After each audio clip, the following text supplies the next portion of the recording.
Good afternoon. Welcome to Hudson Valley Community College. Thank you for coming today. My name is Jim Labatt. I teach writing here on campus, and I'm also a part of the Voices Committee that brings the speakers to campus each semester. So I always say this, if you ever have any thoughts or ideas about speakers for future semesters, please see me after today's presentation. I'd love to hear your ideas. And our presentation today is a special one because it ties into next week's celebration of Veterans Day. So before I tell you more about today's speaker or about next week's presentation and exhibit, may I ask any of our veterans or current people in the military if they would just stand and be recognized today? Do we have any servicemen here today or veterans? We do, all right. Thank you very much for your service. Appreciate it. Okay, now as I mentioned, Hudson Valley Community College is also hosting one more veterans-related presentation next week.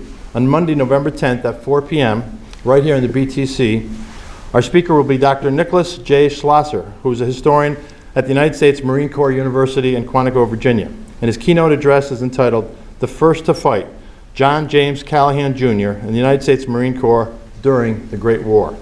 In addition to the presentation, after the presentation is over, the college will host its 4th annual Pride of Our Nation, Pride of Our College exhibit in the Marvin Library, which is right over here behind us.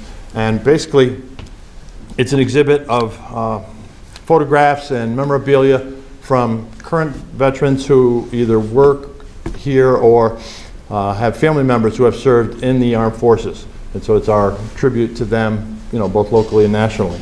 So you're invited to that as well. Again, it's free and open to the public. Our speaker today is Robert Going, and I can tell you first of all that Bob and I went to high school together, so it's a real pleasure to introduce him. He's an attorney in Amsterdam, New York, who writes on a wide variety of subjects. His first history book, called Honor Roll, The World War II Dead of Amsterdam, New York, provides a brief biography of each of the 176 Amsterdam soldiers who died in the war. In his next book, Where Do We Find Such Men?, includes longer and more specific stories from key events in the war. In this particular talk, Mr. Going will tell us stories of the men and women from Amsterdam who served in World War II. And I should mention also that he does have copies of the books, and they'll be for sale, and I'm sure he'd be willing to autograph one for you afterwards also. So let's give Mr. Going a Hudson Valley welcome.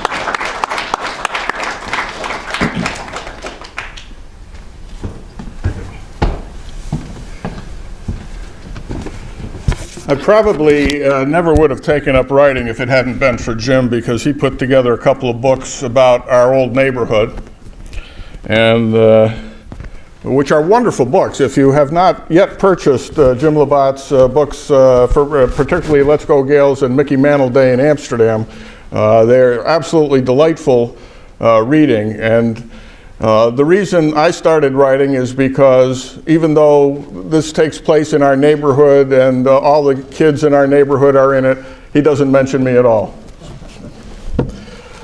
We're baby boomers, Jim and I, and that means more than anything else that we are sons of fathers who participated in World War II. I'm sure for many of you, probably for all of you, it seems like ancient history.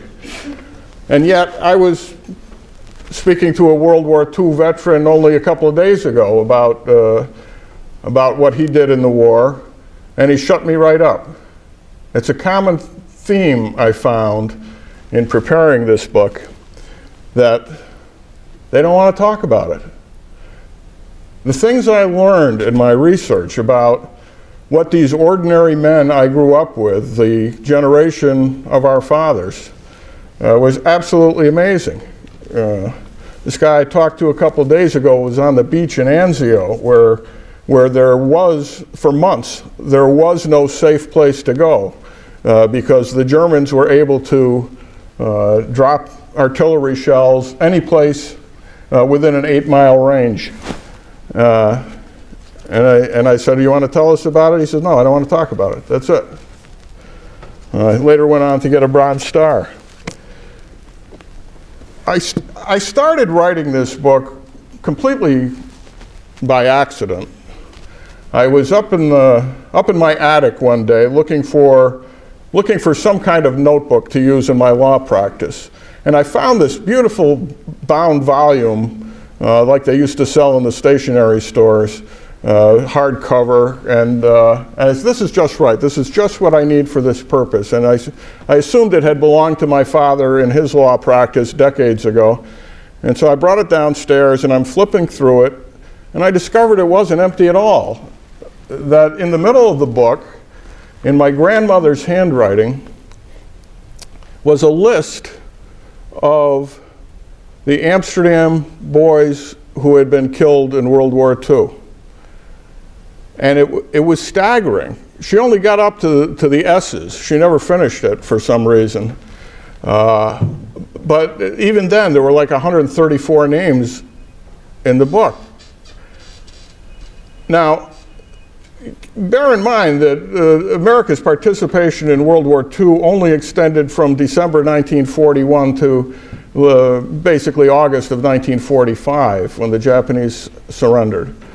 That's a pretty short period of time when you think about it. A lot of history happened in a very compressed way.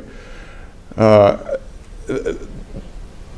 I was from the Vietnam generation, and in a dozen years of the war in Vietnam, our hometown probably lost 11 or 12 or maybe 13 killed altogether. There were times during World War II that there were that many obituary notices a week in our local paper, the Amsterdam Recorder. So now I got curious. Now I have to know about these guys. And I start doing the research. This is 2001. I'm started here. So basically, eventually I decided to go online and see what I could find out. And I managed actually to find biographies of some sort of each of the people. So I was able, I had no idea what the book was going to be called at that point. In my computer, I called it Amsterdam War Book, and it's still that way today.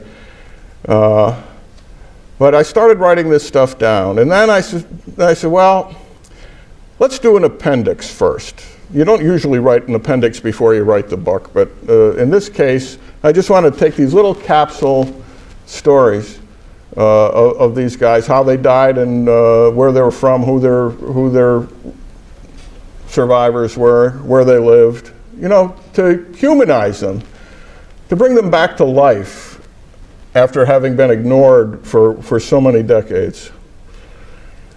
The appendix ended up being 200 pages long. And then I said, well, I better publish this as a separate book, which I did, and I called that Honor Roll, the World War II Dead of Amsterdam. Meanwhile, I went back and I said, I took all the shortcuts and I decided, no, I'm going to do it the long way. I'm going to take my time, and it took me another 5 years to finish writing Where Do We Find Such Men? And I had to go back to the archives and go through every single newspaper of the Amsterdam Recorder from September of 1941 through the end of 1946, because the stories were still being told at that point. The first time around, I actually missed a couple of people who had been killed because they didn't put it in the paper till after the war was over. So at first it was just going to be about the guys who were killed, and then I keep finding all these good stories, and they start adding up. And I said, well, I can't leave this out, I can't leave that out. And then friends start giving me things. Our mutual classmate Tim Blanchfield gave me a copy of his uncle's memoirs, Jack Blanchfield. Jack Blanchfield was a private who tried to enlist at the age of 17. His parents wouldn't let him, but when he turned 18, he got in. They decided he was officer material. He had like 160 IQ, and so they put him in this program where they actually sent him to college. And then when he graduated from college, they were going to maybe send him to medical school or something because he was too valuable just to be put on the front lines. D-Day comes around, and all of a sudden, well, we don't need you guys in this college program anymore. We need you on the front lines. So instead of coming out an officer, which he was supposed to be, he came out a private. He got shipped immediately to the front lines in Europe, and after a couple of months is taken prisoner and serves an awful year in the prisoner of war camp in Germany. But he's Jack Blanchard. He's got 160 IQ. He ends up being elected by the other prisoners as their leader. And even though he's a private, he's in charge of what's essentially a company of men, over 100 men, in this work camp that the Germans put together. And they're charged with building a wall, a concrete wall, to keep the Russian tanks away from Berlin. Now, this is in violation of all the Geneva Conventions, but what are they going to do? They're prisoners, they do what they're told. So he's in charge of this whole project, and it becomes like Hogan's Heroes. He's constantly going off base, mixing with the locals, making friends, learning the German language from a French-German book, because he took a little high school French, and from that he was able to learn the German language in about 3 weeks, I think. They build this concrete wall, and they have this big ceremony. The Burgomaster of the village and a couple of kids with drums, and they have a big parade, and they take away the forms that are holding up this wall, and it begins to crack from the top, and it cracks all the way down on both sides of the road and turns into dust. You should never put your enemy in charge of mixing the sand and the cement together, because it ended up like being on the beach. After that, they escape. And he is in charge of this whole company, working behind German lines and working their way back toward the American lines at the end of the war, and have all kinds of adventures. Guys are killed and all that. And he finally makes it home. He never told his story to anybody. No one. When they debriefed him, when he got back in the American lines, all they asked him is, who were the other people you met along the way? What camps were they in? And such and such. They never asked him, they never assumed that he did anything other than live to fight another day. It wasn't until 1992 that anyone learned this story. Fortunately, I got it, and it's in the book. I'm going to concentrate primarily in my talk today, because we're not in Amsterdam. I'm going to talk about the 105th Regiment, which was part of the 27th Division that fought in the war. And the reason for that is these guys were all the local guys. Each town had an armory and a National Guard unit. In Amsterdam, it was Company G. Schenectady's was Company E. I forget what Troy's was, but there were all over the area. Anywhere you see an armory, there was a company of local militia guys. In 1940, right in the midst of the presidential campaign, President Roosevelt federalized the National Guards all over the country.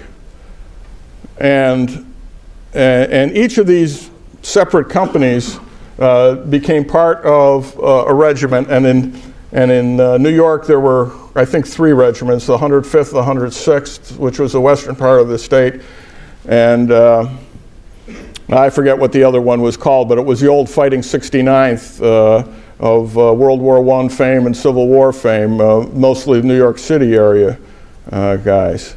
But our local one was the 105th around here. I was born in Troy, so I have some connection with the area, but I spent most of my life in Amsterdam. So guys from Troy, Schenectady, Albany, up the into the North Country, Gloversville, all these places had their own companies formed into regiments and battalions within the regiments, and all part of the 27th Division. They were told in October of 1940 that they would be getting 1 year of military training and then they were going home.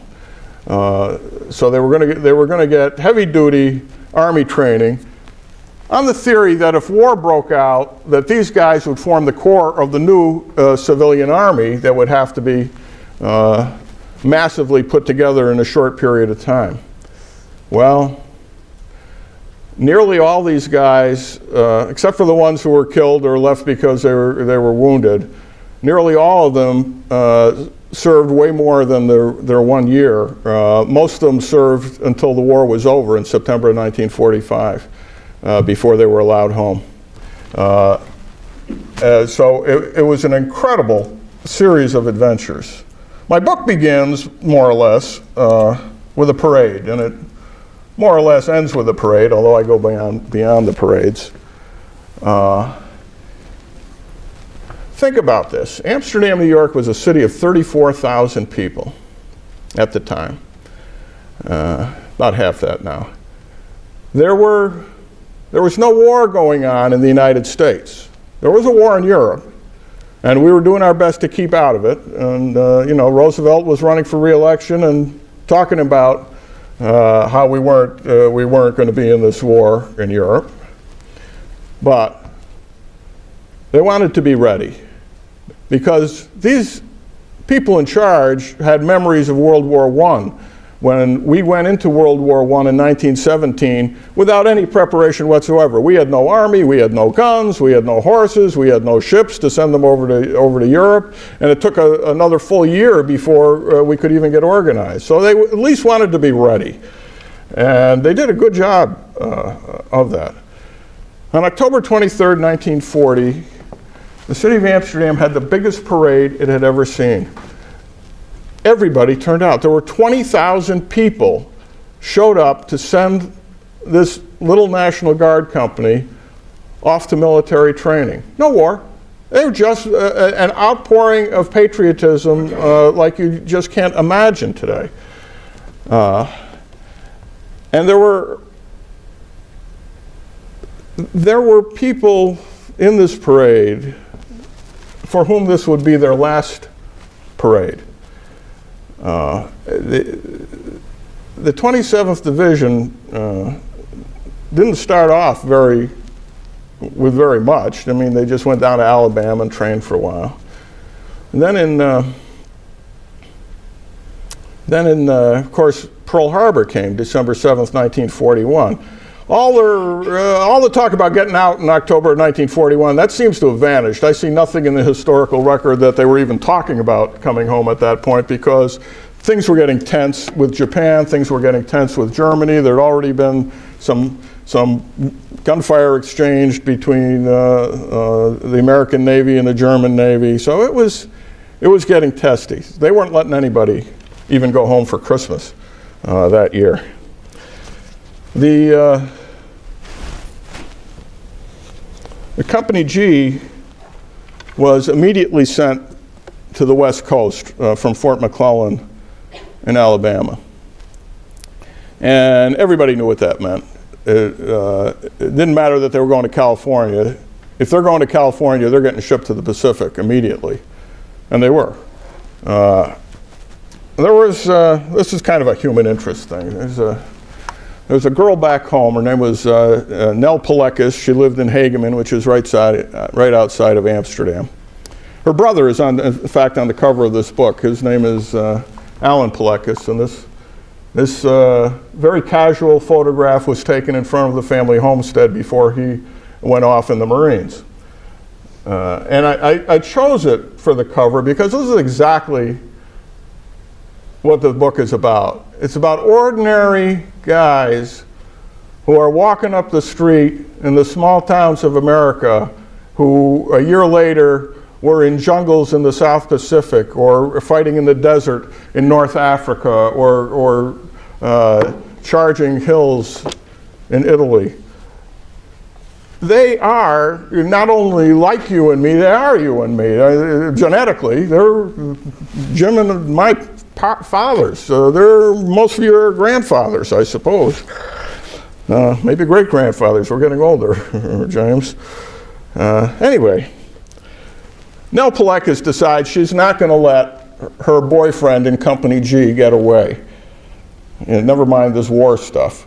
So she borrows money from her grandfather, hops on the train, goes cross country, and they get married.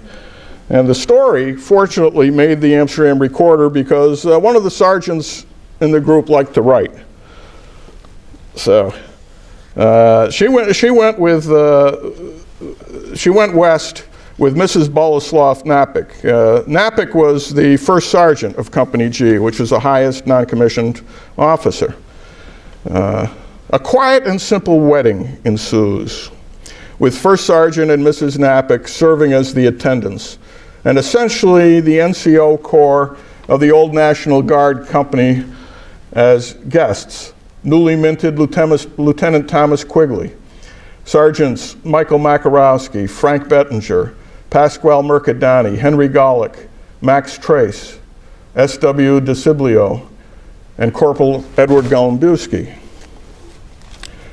The bride and groom pose for pictures with the military honor guard, then all retreat to a downtown restaurant for a wedding breakfast. Laughing, joking, horsing around. The guard then escorts the newlyweds to their hotel, where they somewhat wistfully take their leave and go off to see an Errol Flynn movie. Before World War II closes, the best man, First Sergeant Bowles Napik, is dead. So is Lieutenant Thomas Quigley. So is Sergeant Michael Makarowski, and Frank Bettinger, and Edward Galambowski. Pasquale Mercadani loses his kid brother Frank. Max Trace gets shot up good in Saipan.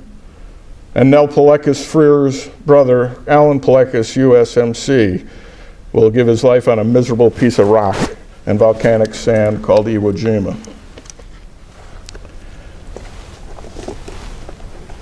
One of the astounding things I discovered was that men from my hometown were everywhere that history was happening in World War II.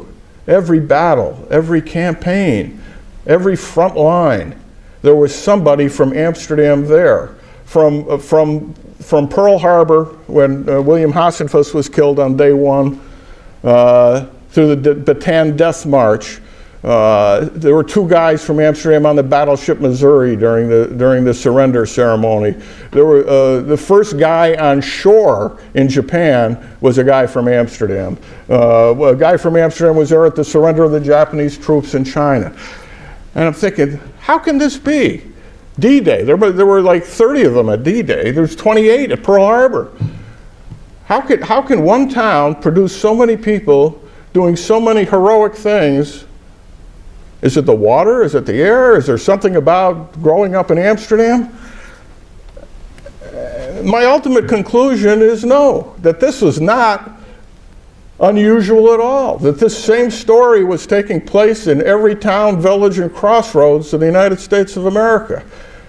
Ordinary people doing extraordinary things. The 27th Division is shipped out to Hawaii. And the letters that I was given by families of the men who were there make it look like it was just another day in paradise for the next 3 years, really. They were, catching, spearing fish and having these clam bakes and all this stuff. Party, party, party, they told the folks back home. In fact, they were doing intensive training, jungle training, learning how to disembark from ships where if you don't time the rising tide just right, you could break your leg just getting into the boat. But they're not called into action. Everybody else, battles are going on and on and on and on. And it's not until June of 1944 that they finally ship out for their first action. And their destination is the island of Saipan in the Marianas, which is part of a chain that includes Guam and Tinian, where the first atomic bomb was launched from. Saipan is an important target. It puts them within, it puts their long-range bombers within range of Japan for the first time. So it's a vital spot and heavily defended. At first, they don't know what the 27th Division is going to do. Are we going to send them to Guam? Are we going to send them to Saipan? Are we going to send them to Tinian? Are we just going to keep them on the ships? Part of the problem was that a Marine general was in charge of the overall operation, and he wanted his Marines to get all the glory and all the credit, and you know, the Army guys, he didn't know what to do with it all. So it was only when the Marines got in trouble the first day of Saipan that they realized they're going to have to send in the 27th Division. Because there's just not enough men to do the job. Well, the best laid plans, all the way over, nobody knows where they're going. There's like 40 different contingencies, none of which is what they ended up doing. So they're really kind of making up the operation on the spot. Well, the guys from here, the 105th, they were in charge ultimately of clearing the southern part of the island. There's a mountain, Mount Nafutan, in the middle of it that commanded everything, cane fields and coral rock. And I call this chapter Saipan Rendezvous because I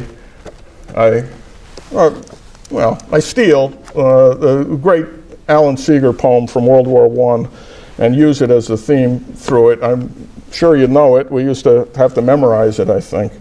The first part of which says, I have a rendezvous with death at some disputed barricade when spring comes back with rustling shade and apple blossoms fill the air.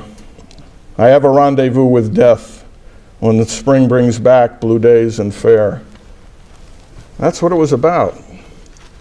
They go ashore without all their equipment because word comes out that the Japanese are sending their Navy to attack the cargo ships that are unloading the men and material to support this battle. So the cargo ships pull out, leaving the soldiers behind, and among other things, they don't have their communications equipment with them. Well, too bad. You got to make do with what you've got. And so they're sent out, particularly the boys of Company G, they're sent out across this cane field. You have to capture this hill and this mountain. And as soon as they step foot on the field, the guns start blasting and the mortars start firing. And all of a sudden, all this 4 years of training they had is one day of battle. They lost quite a few men killed the first day. By the end of the first 24 hours, half of Company G had been killed or wounded. Half. The first night, they end up encamped in this kind of bowl, and the Japanese are in front of them. They're on the inside of the bowl facing the Japanese. The commander of Company G, Captain Frank Olander, decides this is no good. We've got to get these guys out of here because if the Japanese attack in the morning, we're defenseless. So he wanted to move them back behind the hill. It was too late. All through the night, Melrose Freer, the guy who got married, he can hear the Japanese coming closer. He can hear the rustling of the bushes. He knows that death is right in front of him, and he can't see him. They have no shelter. It's a coral island, and you can't dig in it other than with a jackhammer. And so these guys just kind of pile up rocks as high as they can, which is not too high. It's maybe a foot or two, and they hug the ground. And Melrose Freer is hugging the ground, thinking about his wife back home, who he's hardly seen since their wedding day. And he makes a vow. He says, well, let me read it. I also include another section of the poem here as it applies to him. God knows 'twere better to be deep-pillowed in silk and scented down, where love throbs out in blissful sleep, pulse nigh to pulse and breath to breath, when hushed awakenings are dear. He hugs the ground, sinking as low as he can behind his rude shelter. There is no sleep and little rest. His thoughts turn to home. He has seen all too little of his wife since their wedding in early 1942, and now he has seen Frank die. Lying on the rough coral with death just a few bushes away, he vows that if he gets out of this alive, he will return to Nell and produce a dozen kids. I don't want to spoil the ending, but he does, and he does. Another classmate of ours, 12 children in the family. Well, eventually, after many adventures, they do clear the southern half of the island, and then they go forward. They're sent up to the northern part of the island now. And now both the 1st and 2nd Battalion of the 105th Regiment, which includes all the guys from this area, are literally on the front lines. But the Japanese are running out of ammunition, they're running out of food. They know at this point that there is no relief coming. Their general is a man named Saito, General Saito. But oddly enough, there's also on the island a man in charge of the naval operations of Saipan, of which there were none. I mean, they really had no ships at that point. But this admiral's name was Nagumo, and you may know his name from history because he was the hero of Pearl Harbor and the goat of Midway. And after Midway, they really kind of put him in exile in Saipan. And to make, well, he was in charge. He was the guy who was actually in charge of the fleet that attacked Pearl Harbor. Okay, he was the overall operations guy, and so he was. You know, they loved him in Tokyo until the Battle of Midway several months later, when he lost 4 aircraft carriers, and basically the Japanese fleet was destroyed for all practical purposes for the rest of the war. To add a bit of irony to the whole situation, surrounding Saipan by this time is the ghost fleet of Pearl Harbor. The ships that the Japanese had sunk that the Americans had managed to repair and put back on the water. So Nagumo is facing, again, the Pacific fleet of Pearl Harbor. Well, Saito and Nagumo know the game is up.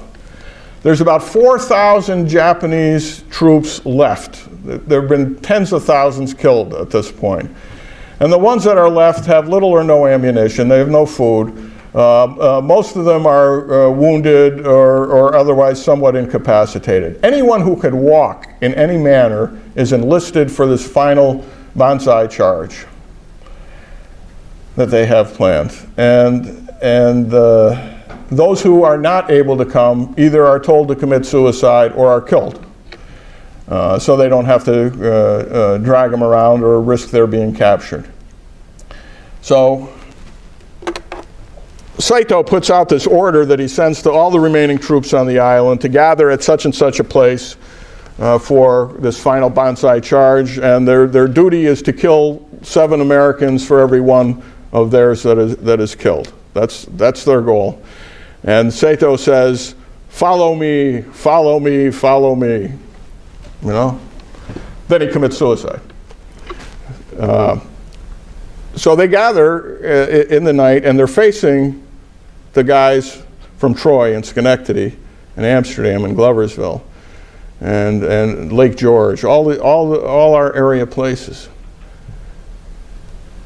And they just charge with rocks, with pikes, with swords, with the few guns that they have, and they just keep coming. Company G, my guys from Amsterdam, are a little bit luckier. They're not exactly on the front line. They're up on a hill overlooking this plain that the Japanese are sweeping down. Well,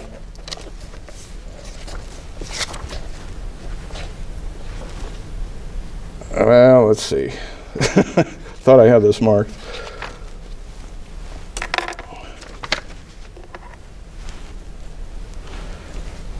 Well, more of the poem. But I've a rendezvous with death at midnight in some flaming town when spring trips north again this year. And I to my pledge word am true, I shall not fail. That rendezvous. The 1st and 2nd battalions are overwhelmed in minutes, with all organization broken down and every man for himself. Fighting is hand to hand. Major Edward McCarthy of the 2nd Battalion later reports, "It was like the movie stampede staged in the Wild West movies. We were the cameramen. Those Japs just kept coming and coming and didn't stop. It didn't make any difference if you shot one, 5 more would take his place." As the light rises, Company G watches with amazement, says Technical Sergeant John Polakowski. "Did you ever see the outside of a circus tent about the time the evening show is over? That's just the way it was. It reminded me of circus grounds, or maybe it was the Yankee Stadium. The crowd just milled on the field, pushing and shoving and yelling and shouting. There were so many of them you could just shut your eyes and pull the trigger on your rifle and you'd be bound to hit 3 or 4 with one shot. Some of the men in the 2nd Battalion flee into the surf and swim to a reef where they're later rescued. Exploiting the gap, the Japs get behind the 1st Battalion and attack from the rear." By the way, lest there be politically correct stuff here, I use the language of the time throughout the book. It is what it is. It is what it was. Major McCarthy reorganizes the men into a second perimeter, and they fight on for 4 more hours before again falling back. Meanwhile, Lieutenant Colonel William O'Brien reestablishes the 1st Battalion at the front. He inspires his men with a pistol, firing from each hand until a shoulder wound limits the use of one arm.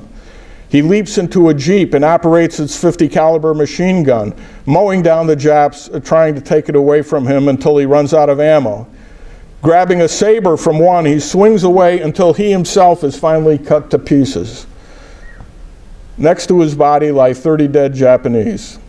He is posthumously awarded one of 3 Congressional Medals of Honor earned that day by the 105th. The 1st Battalion Sergeant Thomas Baker remains on the front lines, even with part of his foot blown off. He uses his empty weapon as a club until another soldier picks him up to carry him away.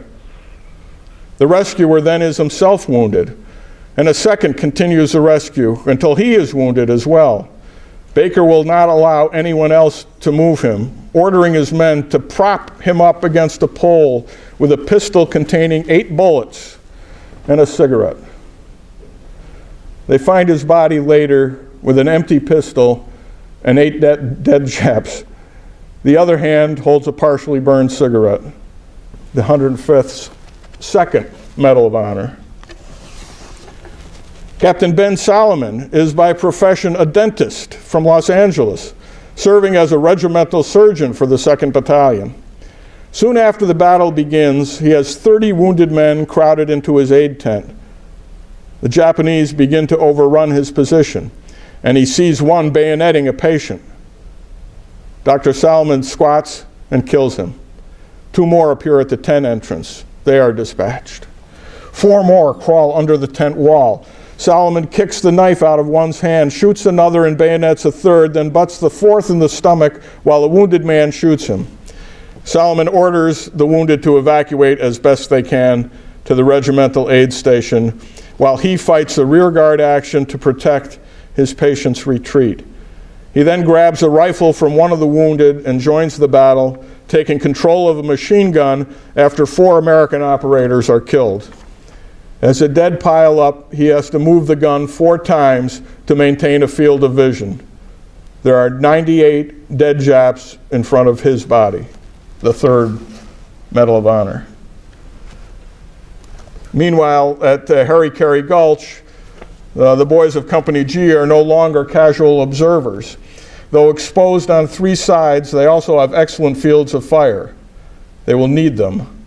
A light machine gun on the nose covers the mouth of the gulch, while another across the road and to the left prevents any movement along the base of the escarpment.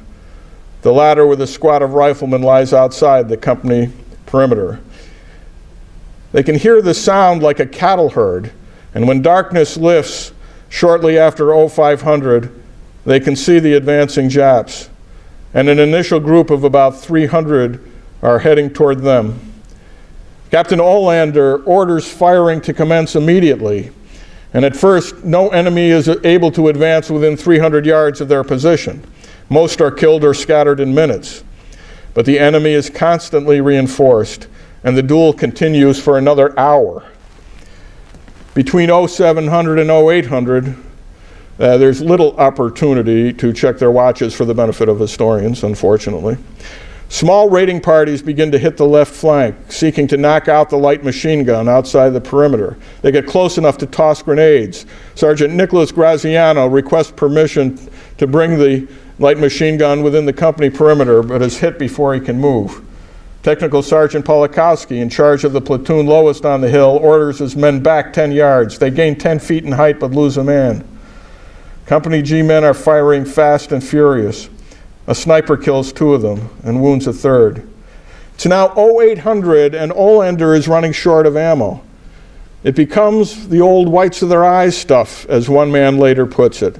Japs take cover behind the overturned tank from the previous day and begin tossing grenades. And now begins a game of catch, a deadly game of catch, with each side tossing the grenades back toward the other. By 0830, casualties are heavy. 5 Company G men are seriously wounded. One of them is their captain. Olander has his arm nearly blown off. He calmly applies a tourniquet above the break and continues directing the defense for the next 3 hours. Between 1100 and 1130, there's silence, and then a rain of knee mortar shells hits them. Frank Olander collapses at last from the loss of blood and is evacuated, while the company executive officer assumes command. What's left of Company G withdraws 75 to 100 yards to the rear and digs in with Company L. But that's about it for the Battle of Saipan. The Japanese Banzai charge runs its course. The men are all killed. But the horror continues. What? Yeah, I got the clock here. Yeah. I'm going to go just a couple more minutes. Melrose Freer, who survived to have the 12 kids, doesn't know it, but his brother-in-law, Hank Pelekis, brother of the one who was killed on Iwo Jima, Hank is with the Marines going up one side of the island, and he gets to witness one of the most horrifying events of World War II. And if you've ever seen the series World War II in HD, you might have seen the footage of this. The native Japanese who live on the island of Saipan have been told that the Americans will brutalize them. And so rather than surrender, these are civilians we're talking about, rather than surrender, they go to the top of this cliff in the northern end of Saipan and start throwing their children over the cliff to their deaths, or blowing themselves up with grenades, or leaping together as families. And they won't stop. The Americans have what became known as the talking Jeep, and they get a mayor from part of the island of Saipan to get on the microphone and tell these people, look, we're fine, they're treating us well, they're feeding us, don't do this, but something like 10,000 leapt to their deaths that day, and the blood and the guts and the broken bones lay in the surf for a long time thereafter. Hank Pelekis witnessed that. And I guess one of the points of the book is, how the hell do you come back and live a normal life after seeing this stuff? One friend of mine who read the book said he got 2 things out of it. One is that war really sucks. And the other is I write like I was there. And I had to confess to him, it was simply a writer's trick that made it sound that way. I just wrote everything in the present tense. Well, anyway, they go on to be called the 27th Division was called cowards by the Marine General. That's what went into the newspapers. The 3 Medals of Honor did not go into the newspapers. It was the cowardice of the 27th Division. They redeemed them like they needed to redeem themselves. They took heavier casualties than just about any unit in the war. They redeemed themselves politically on Okinawa, where they faced all kinds of similar situations. By the end of the war, there was virtually nothing left of the original 27th Division. They were all replacement troops. Anyway, I'm told to shut up. I got Jim in the front row here giving me the sign. I got a lot more to talk about if you got another 6 hours, but we don't. So I will happily take questions from the audience if there are any. Yes, sir. I came in a couple minutes late. What's the name of your book? What's the name of the book? Oh, well. The name of the book is Where Do We Find Such Men? The title comes from Ronald Reagan misquoting James Michener, basically. In the book and the movie The Bridges at Toko-Ri, the ending is basically Admiral sitting on the aircraft carrier saying, "Where do we get them? Where do we get such men?" And Reagan liked that line, and he used it several times before and after and during his presidency, including when he welcomed the POWs home in 1973, including John McCain. But he changed it to "Where do we find them? Where do we find such men?" And that's basically the way the quote is now, because who remembers Michener? This is what Reagan said, reflecting on his trip to Normandy in 1940. "They were what General Marshall called our secret weapon, the best damned kids in the world. Where do we find them? Where do we find such men?" And the answer came almost as quickly as I'd asked the question. Where we've always found them in this country, in the farms, the shops, the stores, and the offices. They just are the product of the freest society the world has ever known. The guys from my town were mostly mill workers. They worked making carpets. And then they free a continent. They free a world. Yes, ma'am? I got 2 questions. What's the name of the book again? What's that? What's the name of the book again? The book? The name of the book. Where do we find such men? I'll get that. Available here. Available on Amazon. And second question. Yeah. How many Japanese soldiers I killed again? Help me here. I can't. I am very deaf. How So many Japanese were killed again? wait. What? Many Japanese were killed. In Saipan? Oh, something like 50,000. I think some crazy figure like. I think I put 40 down to that mistake. Yeah, it's incredible. It was an incredible number. Everybody. There were no survivors. The entire contingent, and they knew. The Americans look at this, and they said, "Are we going to have to annihilate the entire Japanese race to win this war?" Because they fought not only in Saipan but everywhere else to the last man. Okinawa, particularly, it was awful. That's why the atomic bomb got dropped. Because after Okinawa, they said, we're going to lose 2 million men invading Japan because nobody's giving up. Anybody else? All right, I got about 5 minutes. Yes? All good things come to an end, all right, including wars. And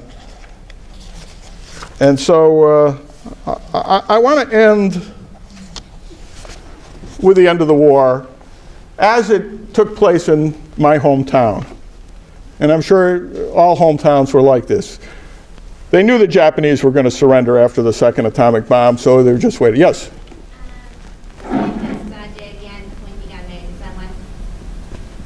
Who was the sergeant? Pelekis, I believe. She wants the name of the sergeant who got married.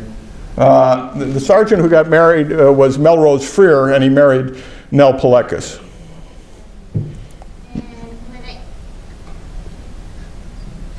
I said, who are they? Who are they? They're just the parents of one of my classmates. That's all. But everybody at their wedding ended up getting killed or losing somebody else in the war. And that was not atypical. This was typical, which is why I included it. All right. Yes, that's my point. There are a few famous people in this book. Kirk Douglas is in the book with his war adventures. Gertrude Sanford, who ran with the Southampton set and was one of the richest people in the country. She was from Amsterdam, got captured as a spy. There are a few famous people, but mostly they're ordinary people doing extraordinary things. War's swift end becomes quite obvious after Hiroshima, and the exclamation point of Nagasaki begins the countdown. Amsterdam readies itself for the explosion to come, with the merchants chipping in to buy brand new 48-star flags to line downtown, and factory and retail holidays being planned. Promptly at 7 p.m. on August 14th, 1945, the flash comes over the AP wire at the Evening Recorder. Immediately, the newspaper passes the word to the superintendent of the Bigelow Sanford plant and to the central fire station on Pearl Street. The huge siren at the carpet mill goes off, and audible fire traffic signals at street intersections. Other mills join the cacophony. The chimes at St. Mary's Church begin to play, and every church bell in town rings gloriously. Front doors fly open, neighbors hug, tears flow. Everyone heads for downtown on foot, or much more slowly by car, as the roads to downtown quickly back up a mile or more. Now the big whistle at the Chalmers knitting mill takes over, blowing exultantly for a half hour or more, barely heard above the din of the honking horns. Kids jump on the hoods of cars, homemade confetti appears spontaneously, and the various drum and bugle corps from the local veterans groups start to make their own impromptu parades. A Mohawk Mills truck appears with a quickly assembled brass band playing patriotic airs. Horns, cowbells, housewives bashing pie tins all add up to the merriment. The tumult continues downtown past midnight, and then spreads to the neighborhoods where non-regulated fireworks and drinking and laughing and cheering go on until heavy rains at 2:30 in the morning finally drive everyone indoors. By then, the Bergen Post boys had marched to the Wismerski Post to salute their comrades, and together they continue to salute to the last man standing. The next morning breaks calmly, quietly, serenely. The only sounds heard are of municipal workers cleaning up the streets and parishioners of the 7 Catholic churches heading for Mass on the Feast of the Assumption. By order of Bishop Gibbons, the Blessed Sacrament remains exposed for Thanksgiving prayers after the last Mass in each church for the remainder of the day. The various Protestant churches open their doors as well and celebrate services of gratitude to the Almighty for the war's end. And in an otherwise deserted downtown, nameless volunteers carefully and proudly unveil the new American flags. No doubt, a few of them recalling the refrain of John Philip Sousa's most famous march. Hurrah for the flag of the free, may it wave as our standard forever, the gem of the land and the sea, the banner of the right. Let despots remember the day when our fathers, with mighty endeavor, proclaimed as they marched to the fray that by their might and by their right, it waves forever. That's it. I'm out of time. Thank you, folks.